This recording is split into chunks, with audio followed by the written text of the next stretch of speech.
Today we're checking out a live-action film based on a manga. When the zombie apocalypse hits, Huey's still fretting about being late to work.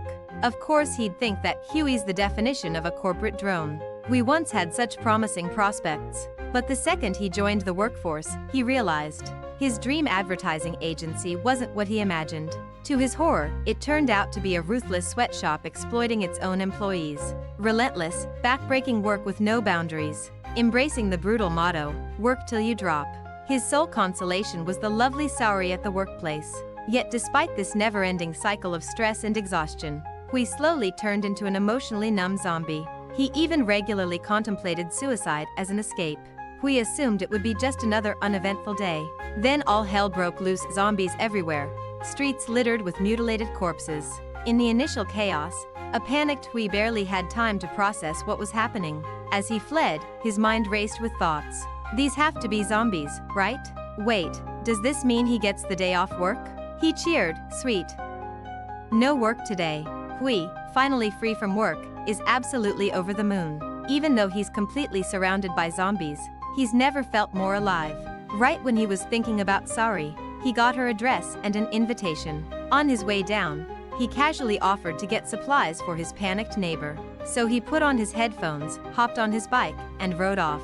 He charged straight through the zombie onslaught. Soon he came face to face with a terrified Saori. But she wasn't the only one present. Her lover, the company president, was with her. Suddenly, he was possessed by the spirit of the olive. With an olive-inspired charge, he momentarily halted the undead president. Saori finished the job with a clean headshot, blaming them for betraying their trust and playing with their emotions. To make matters worse, Saori, who was already hurt, ended up turning into a zombie. Despite everything, Hui went ahead and confessed his love to Saori, telling her she was the one he'd fallen for at first sight. With those final words, he said goodbye to Saori, the woman he loved most. Back at home, Hui discovered his neighbors had been attacked by zombies. Overcome with grief, he started questioning the meaning of life. She ultimately chose to embrace her authentic self. Before turning into a zombie, she resolved to tackle a 100-item bucket list. Starting the very next day, she put her plan into action. First up, tackling the deep cleaning she'd put off for years. Next, a no-holds-barred shopping spree without checking price tags. Then, going bold with a daring new hairstyle she'd always wanted. And finally, creating an epic self-portrait masterpiece. They stocked up on fireworks and other goodies for an epic bachelor night. They were willing to risk turning into zombies the very next second for this. Fifth, cruising around town on a sleek motorcycle. Sixth, lighting up the night with breathtaking fireworks for a romantic evening. Seventh, camping at home and indulging in the pure joy of doing absolutely nothing. But the steak seasoning they'd managed to get their hands on was missing. Hui, unable to tolerate this, headed to the supermarket to restock. Out of nowhere, Yu in her helmet started whacking him like crazy. She mistook him for one of the local zombies. Hui was ready to start grumbling, but the moment he saw she was hot, he dropped it. Figured in this wasteland, freaking out is just part of survival. Yu's a hardcore survivalist, total beast in a fight.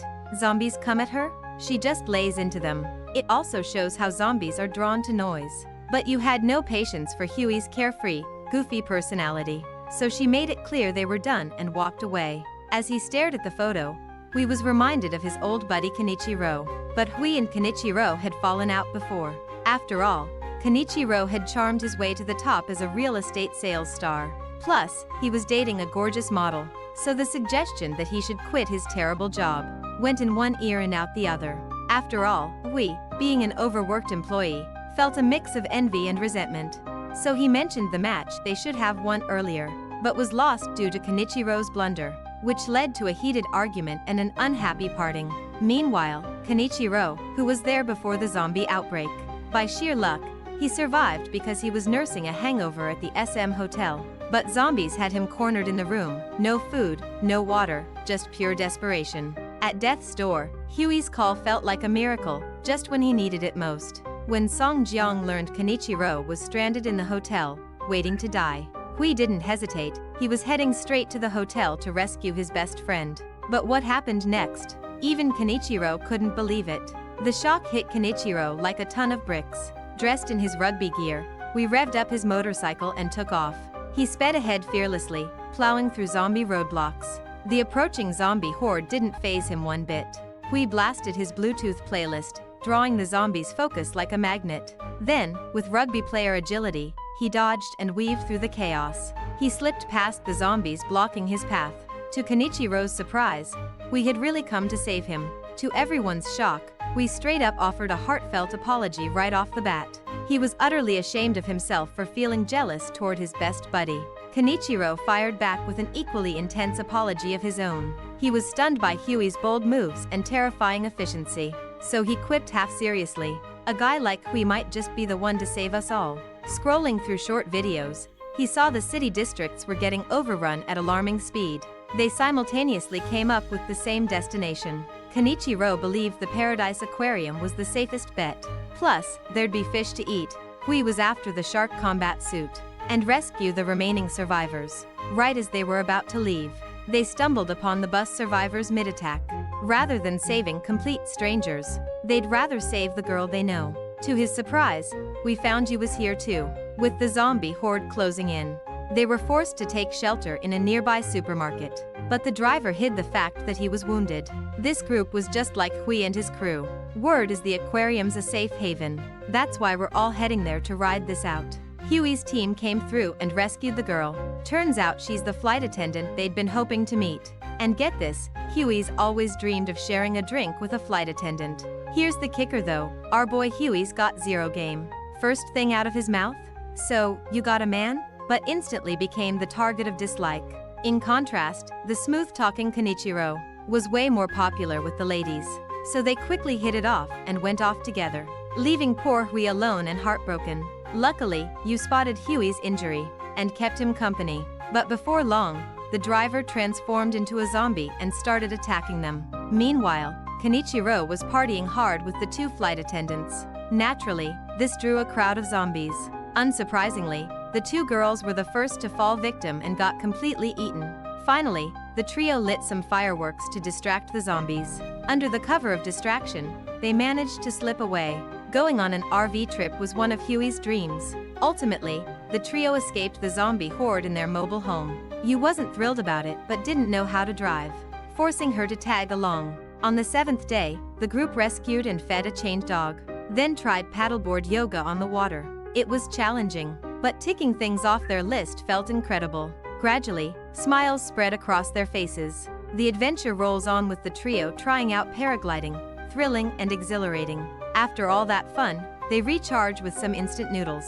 A bonfire bash with friends, ticking off bucket list items left and right. Sipping sake and soaking in the hot springs.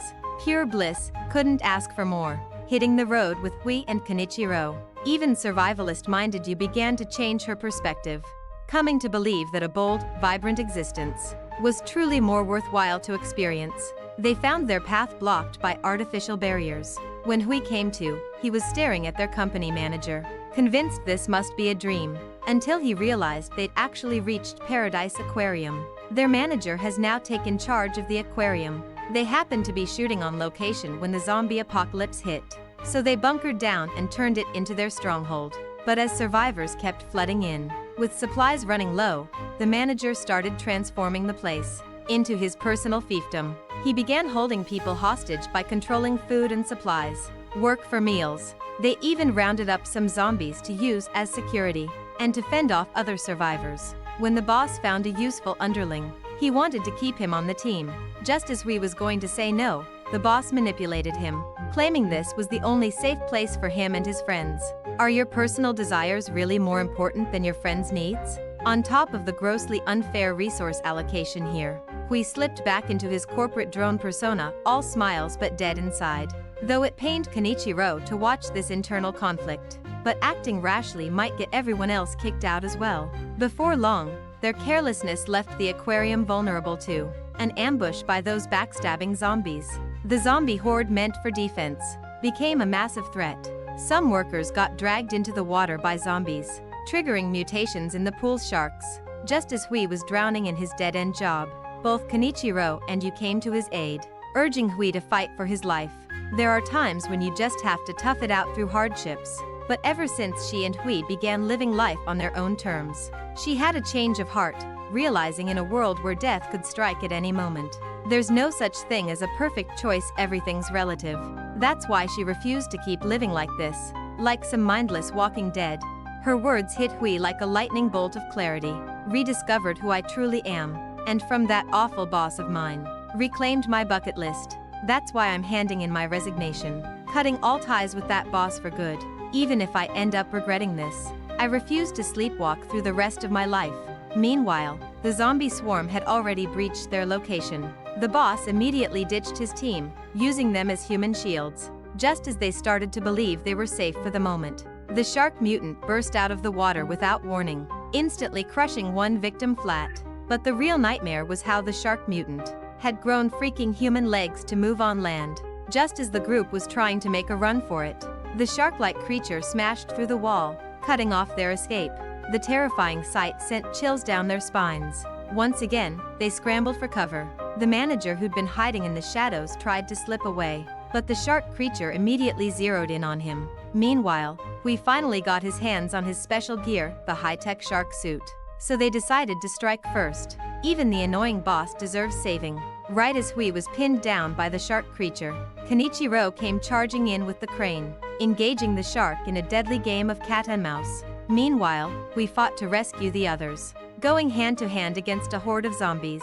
Even though the bite didn't penetrate the hazmat suit, getting chewed on was still terrifying. Right when things seemed hopeless, Yu made her grand entrance with a blaring megaphone. With acrobatic dance moves, she completely distracted the horde, before hurling the megaphone between them as a diversion, gracefully displaying some impressive techniques. At last, through their teamwork, Kenichiro conquered his personal struggles, and passed the makeshift battery weapon to Hui.